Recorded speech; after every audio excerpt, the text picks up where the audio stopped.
Hello, my name is David, and I am broadcasting from Jerusalem, a product of my of David House of David House Publishing, where I published the 20 books I've written over the last 40 years or so, and I want to do a series about at the end of days. And many people in all sorts of different um, disciplines, walks of life, recognize that these are the end of days. Now, the end of days is one of the things I've written a lot about. People ask me what I write about. I write about time, space, and sex. And the end of days is obviously a thing of time. Some people, professors, scientists, say there is no time. But, anyways, they say a lot of things that just aren't true. And there's a lot of lies in our world at this time, at the end of days. People are just saying whatever. And the only way to fight against lies is to produce truth. And the reason why the Jewish people and people recognize that we have the truth. We are known as the people of the book. We've been studying the same book for 3,500 years. And in the very beginning of our book, which is called Torah, Torah means teaching. And the importance of a teaching is that a teaching is always open to questions. It's not like, it's not dogmatic. It's one of the things it says in the Torah is God created creation b'chachma, with logic. So, the scientists are always surprised when they find logic, and they see, God didn't do it, logic did it. Just somehow teva, nature, is inherently logical and makes life. And this is rather absurd. But, before one can call something absurd, there has to be something that is not absurd, because we live in creation. And we all wonder, from the time we can begin to wonder, where are we? Where did this come from? And the politically correct answer is, we came out of nothing, the Big Bang. And when did time start? Well, when will time end? Well, time's just infinite. Space is infinite. All of this is untrue. Creation is a finite thing. How do we know? Because one of God's names is Shaddai. And God got this name Shaddai after God said to these two lines of light, go out and create. And at one point, God said, die, this is enough for what I need. And creation halted at that point. And all of creation is encompassed in this circle. And that has a finite dimension. And besides dimension, which we have 3 dimensions, up and down, right, front and back, and sideways. These are like the 3 dimensions. The 4th dimension is time. And time, like space, had the capacity to be infinite, but God only needed 6,000 years. So God took out of the pool of time 6,000 years, and that's one of the reasons why we are at the end of days, is because time is running out. It's 5,786, just beginning the year 86, and in like 214 years will be the end of the calendar, and that's what it means. The end of days, not that everything's going to end. God forbid. God's not going to do that because God has promised us many promises about the future and how the world is going to be peaceful and beautiful and the human being is going to be celebrated.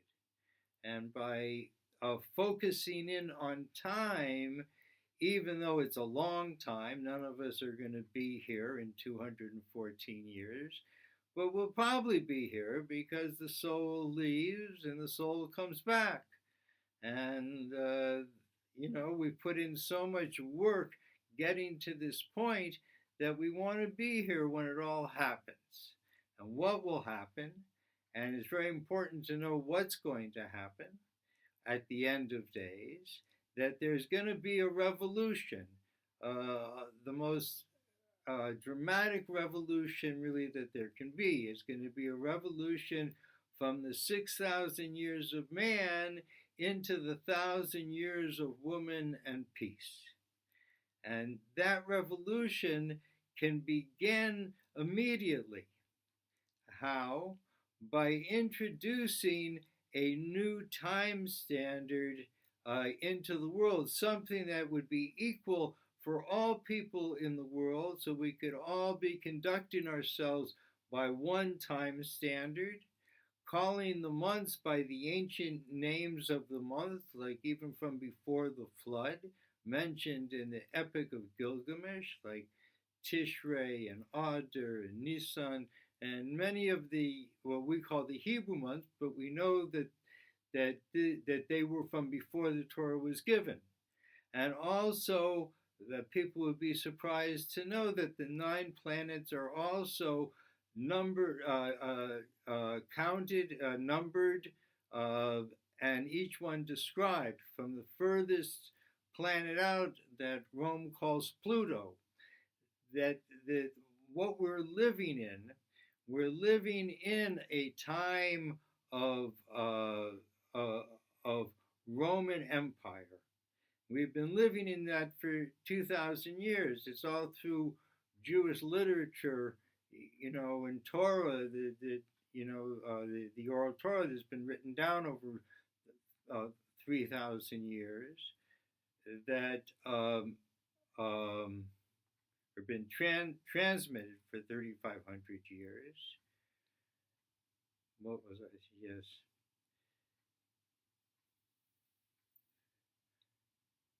Yes, that in the end of days, that what it that oh my, I'm gonna have to turn this off. During the 6,000 years of man, what has been predominant has been conquest, and really the history of the world, both from the Torah and from Roman history, is a matter of how one established their people on a land. And until today, there are still peoples in this world who deserve a land but don't have a land, like the Kurds. The Kurds are probably like the most ancient people on the planet. They came, they're talked about, or they're noted in the Torah of the different families that came, a generation or two from the flood, and the Kurds are one of them, and they're very strong and good people. They hold their society together. They fought for against terrorists. They're very brave people. They deserve a country, but there's politics against them. They have a thing with the Turks, because everyone's like came from that land, and that has prevented them from getting a land of their own. But yet they live autonomously, and they're they seem a good attribute to the world. And there are many peoples like the Native Americans who've been treated just horribly and also need like help and recognition that they are the ones who carry on the traditions that preceded all this modern stuff that we have, and this idea that we've been taught that this is kind of the purpose of creation is to become constantly more modern, to have more stuff, produce more and more. They call it capitalism, but it's really consumerism. It's based on consumerism. And 100 years ago, consumption was something that was called uh, uh, a disease. I can't think of the name of it right now. They attack the lungs and consume the person. And we're really doing to that to the earth, that we're consuming as much as we can so it can all be traded into dollars. And with these dollars, they're going to go up into outer space and take all the riches of this earth and just whatever they plan to do up there. But that wasn't God's plan, and that's not what's going to happen. What God's plan was that through these 6,000 years, the six emotions of the human being, all both male and female, but we'll see that the six are male and female, but the seventh is woman. And we're all male and female, but only women are women. And a woman cannot become a man, but a man can take on the body of a woman. I mean, through surgery, whatever. And which, I don't know. The thing with a woman, see, is she's born with all the cells that can become children. And she has a clock inside of her. And a man who changes the body into a woman doesn't have these kind of essential things that are the blessing that God brought into the world. And after 6,000 years of these six emotions exerting themselves and producing things, and finally at the end coming in conclusion of creating a really good man. And which is a question: what is a good man? Is a strong man a bullying man, an asshole? I mean, is this what a man is? Is what God had made for us, to enter into the 1,000 years of woman that starts in 214 years? Well, it really takes like a lot of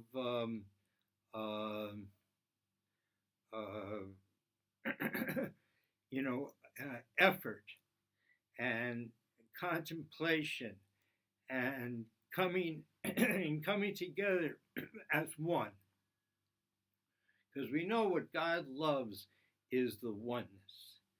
And it says the people who built the Tower of Babel, they wanted to make war on God, but because they were able to do such a thing all together, one group worked so well together that God didn't kill them, left them alive, but without bodies. But we see from that, from many things, there's a big thing in being Jewish, that God is one. And because the Torah goes back in its time to Bereshit, the first word of the Torah, which translates as in the beginning.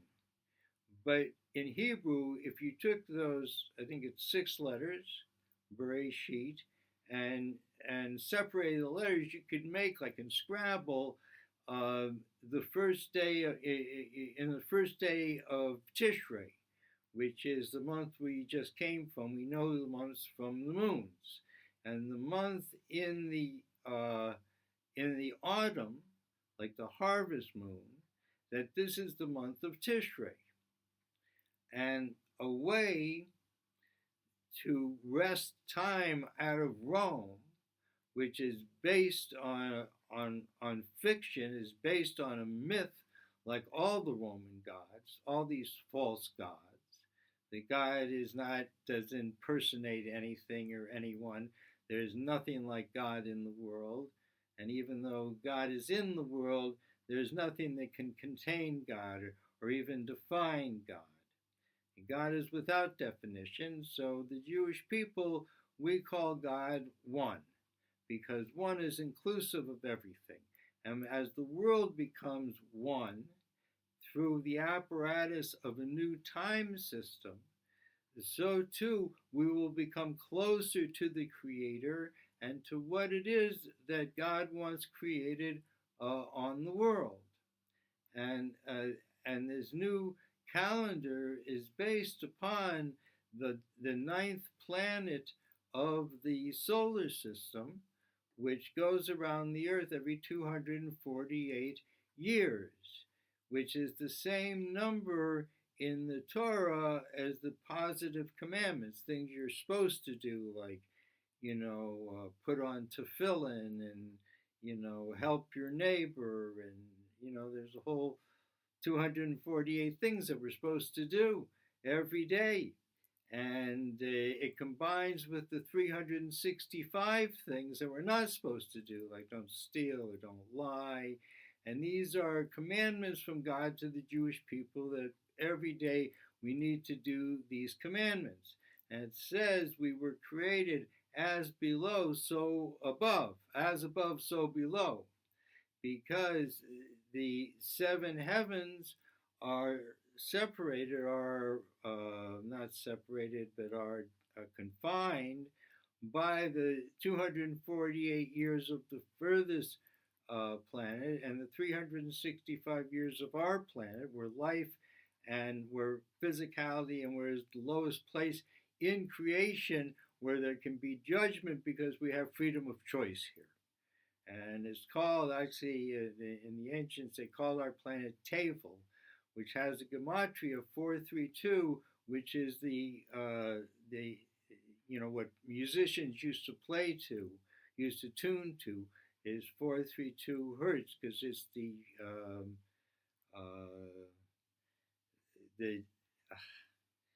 way the Earth is registering. I can't think of the right word. Is vibrating. That there's a certain, it's not a vibration, actually the Earth vibrates every 26 seconds. They don't know why. But 26 is the gematria of God's name, Yud-He, Vav-He. And it's interesting, yesterday was the No King's Day, and there was 26,000 places that did it. So I thought it was a good sign. 26 is always a good sign. And